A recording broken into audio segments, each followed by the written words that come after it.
Okay, in this video, we will talk about remainder theorem and factor theorem.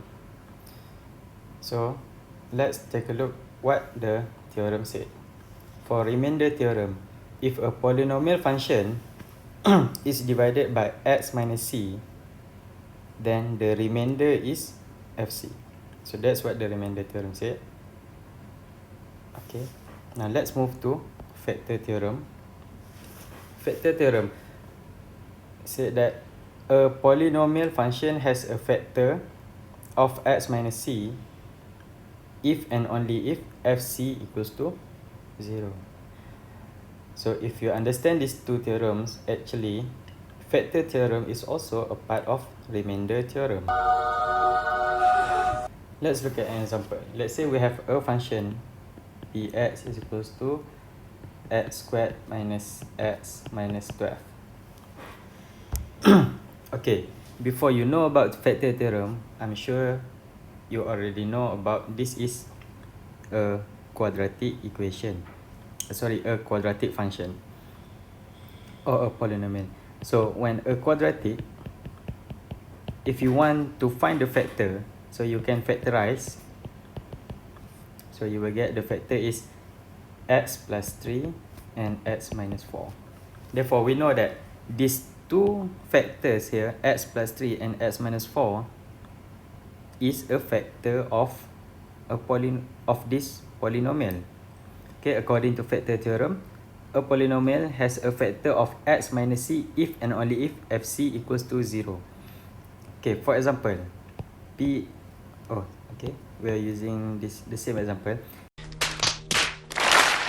Px equals to x squared minus x minus 4, and we we want to see if x minus 4 is a we want to see if x minus 4 is a factor of this polynomial. So according to factor theorem, we have to find fc. So what is our c? If x minus c, therefore our c here is 4. So it means, first of all, we have to find the zeros. Let x minus 4 equals to 0 and x is equals to 4. So we have to find P4, where 4 squared minus 4 minus 12. 16 minus 4 minus 12 is equals to 0. Therefore, we can say that x minus 4 is a factor of this polynomial. That's what the factor theorem said. So what is remainder theorem? Remainder theorem said that it's just like the factor theorem. Okay, it means that x minus c, when we divide it by a polynomial by x minus c, then we will get a remainder, where if according to factor theorem, our remainder is 0. Our remainder is 0. But according to remainder theorem, our remainder is fc. Let's say we have, okay, we use the same polynomial, px equals to x squared minus x minus 12, and we want to see if x plus 2, let's say x plus 2 is a factor or not.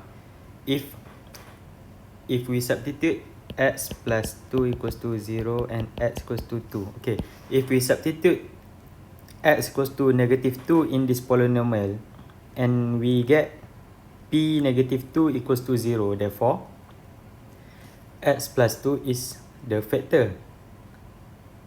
Otherwise, if x equals to negative 2 is not equals to 0, therefore x plus 2 is not a factor of this polynomial. So we want to check if x plus 2 is a factor, but I'm sure we already know that the factor is x plus 3 and x minus 4.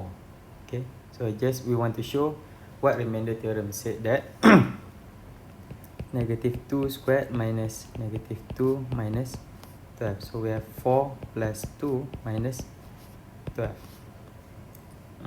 6 minus 12 equals to negative 6, which is not equals to 0. Therefore, we know that x plus 2 is not a factor of x squared minus x minus 12. And also, according to remainder theorem, we know that when we divide x squared minus x minus 12 by x plus 2, so we will get a remainder, which is the remainder is negative 6. So that's what factor theorem and remainder theorem say that. Okay, but before that, I want to give you an example of very basic. For example, let's say we have 15 and then we divide it by a factor, which is 2. So we want to see if this 2 is a factor of 15. Of course not. So how?